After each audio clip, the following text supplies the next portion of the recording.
Options, puts, calls, what are they? How do they work? Well, in this video, we're going to answer those questions and more.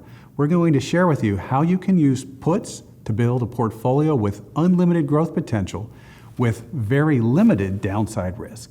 And we'll share with you how you can use calls to build a portfolio that has absolutely no risk of loss, but still has excellent growth potential. Everything you need to know about options, that's the topic of today's video.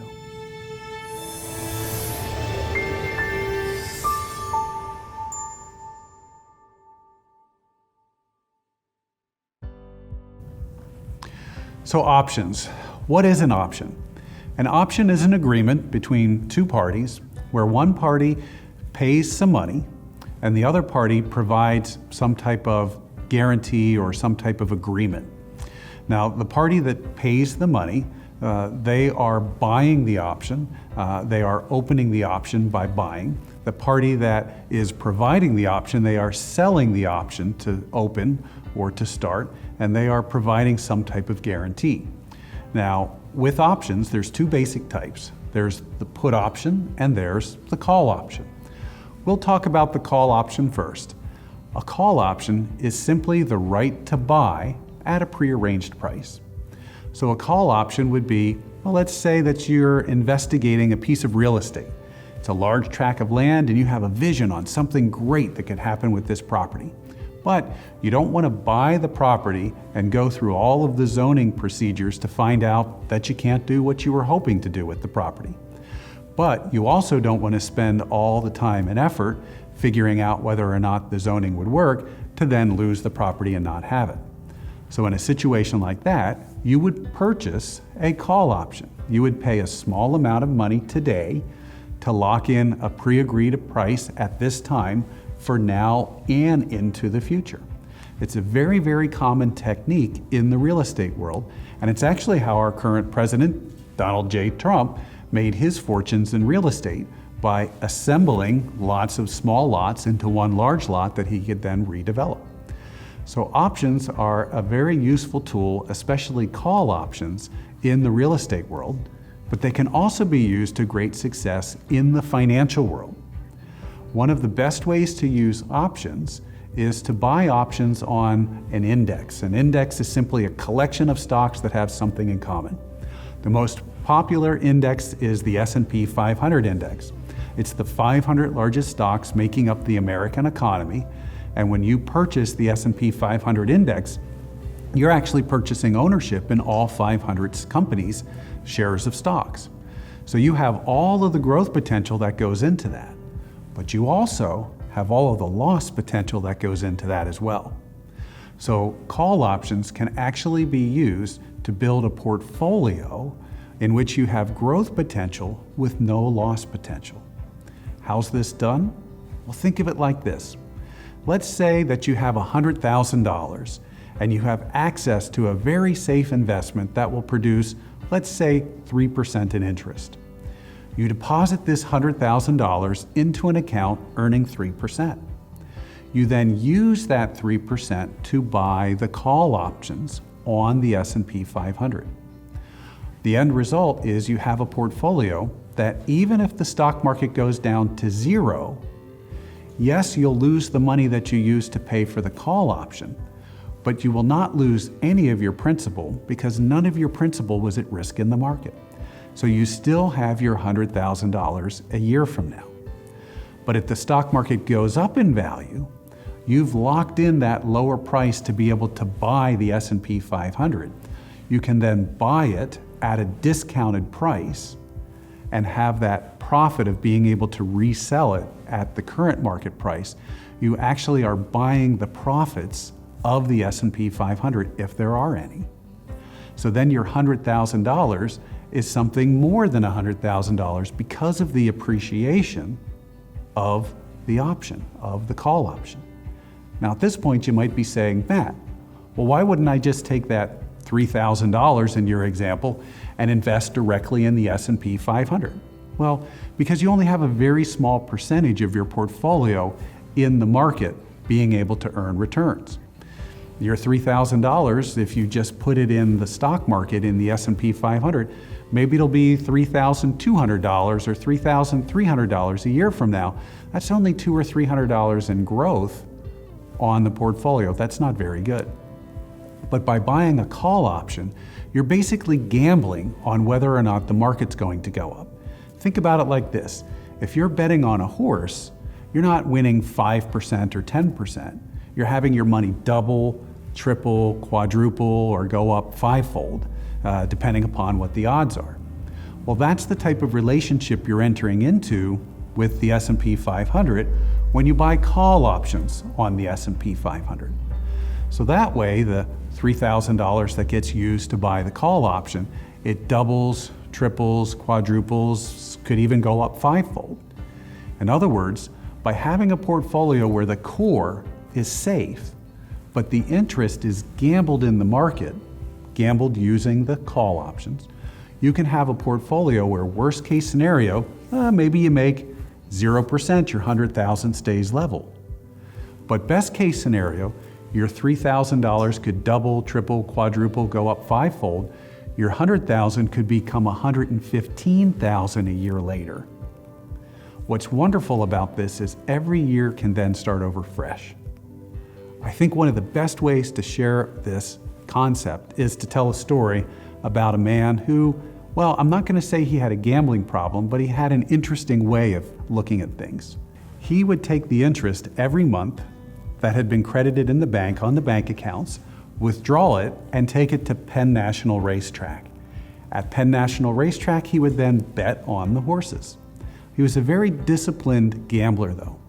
In a month in which he lost, he would stop gambling. He wouldn't gamble again until the next month. And that was okay because he was only gambling with the interest from the bank account. He was never gambling with the principal. So in doing so, he could do this every month all year long. He could lose every month all year long. And at the end of the year, he'd simply have in the bank account what they started the year with. So he was only gambling with their interest. He was also a disciplined investor in that when he would win on the horses, he would then take those proceeds, those winnings, and he would put them back into the bank account. So now the account was greater and he would have that compounding working on his favor, where now next month's interest would be even more, providing him with even more money to go gamble with at the track. And once again, if he lost, he only lost that month's interest. He never lost the principal because he kept it safe. So in this way, he was only gambling with how much the family could make, not whether or not they could lose anything. So that's how you use call options to build a portfolio that has growth without risk of loss.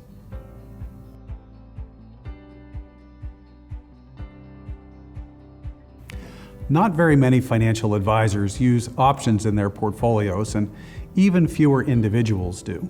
But that doesn't mean you can't use options in your portfolio in a very easy, cost-effective way.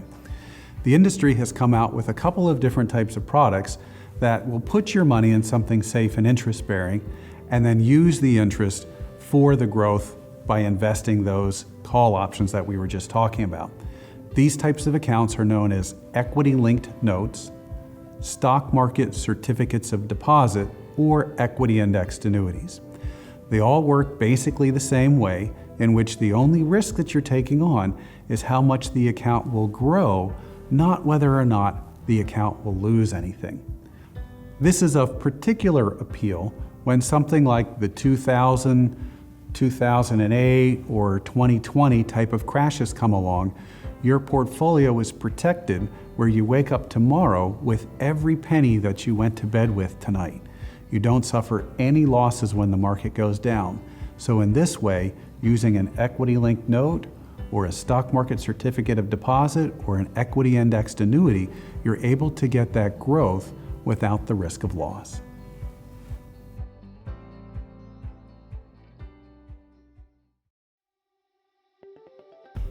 So now that we've talked about call options, let's talk a little bit about put options. A put option is the opposite. A call is you pay an amount of money for the right to buy. A put is you pay an amount of money for the right to sell. You actually already own put options and you might not even realize it. but you probably don't call it a put option, and you call it insurance. If you have homeowners insurance, you have the ability to put those losses on the homeowner insurance company. If you have auto or health or life, those are forms of put options as well. You have the ability to put those losses on another party. Well, just like you can insure your house, your car, your life, your health, you can also insure your investments against loss as well by using put options. So that will be the topic of the second half of today's videos, how to use protective puts.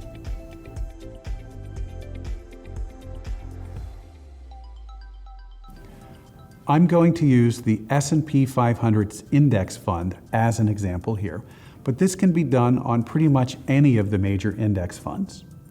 So when you buy the S&P 500 index fund, you're actually buying 500 company stocks.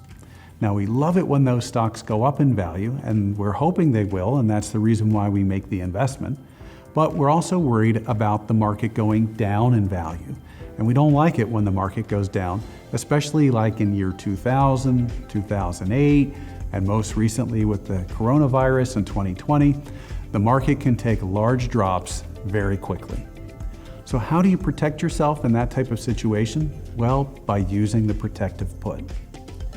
When you own the index, you actually own all of the underlying stocks, and that means you get those dividends as well.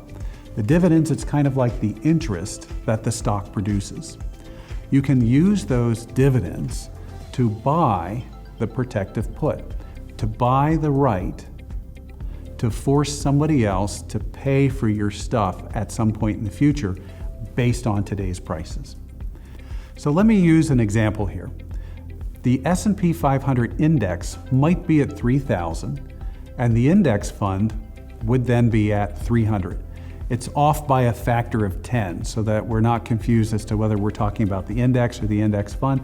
I think it actually adds a little bit to the confusion, but a 300 on the S&P 500 index fund is what we're going to use as an example. So let's say you want to own the S&P 500 for all the growth potential it has, but you're worried about the possibility of a major loss and you want to hedge against that. So what you would do is you would then buy a put option at 285. So 285 is 5% below 300. So this creates a safety net, almost like a deductible, if you will, where as the market drops, you will suffer the losses from 300 down to 285, but you will not suffer the losses below the 285 mark. You will put upon someone else those losses. And what this creates is a safety net or a floor that as the market drops, your account will drop, but only to the level of the 285. If the market continues to drop below the 285, the put option effectively catches your account and prevents any further losses. It acts like an insurance policy, and the difference between wherever the market's now and the strike price on the put option, it's like a deductible. So in my example here, it would be a 5% deductible. Now keep in mind, you did pay money, the premium, for the put option, and over time your premium, the money you paid for the option, evaporates. So you could actually drop a bit more than the distance between the strike price and the market price. You could drop that plus what you paid for the put option. But just like a safety net absorbing your fall, it will catch you and prevent major losses, preventing a lot of injury to your portfolio. What's nice about the protective put strategy is the core of your account is still invested in the stock market. So you still have unlimited upside potential because the stock market has unlimited upside potential. So using the protective put strategy, your core investment is at risk, but you're using the dividends, it's like the interest it produces, to do a counter position to hedge you against loss. So that way, if the market drops, you don't drop along with it. So this strategy is known as protective puts. Now there's not a lot of financial advisors who do this, and there's even fewer clients who do it, but this is one of the things that me and my firm specialize in. There's also a family of mutual funds out there that you can use as well, known as managed risk or defined risk mutual funds that will help lay off the risk in a situation like this. So protective puts is a very strong, useful technique that, quite frankly, any investor who's concerned about the risk of loss should be demanding from their financial advising team. You can always reach out to us to learn more. You could follow us on Facebook, you could subscribe to our YouTube channel, or better still, just pick up the phone and give us a call. We'd be happy to talk to you.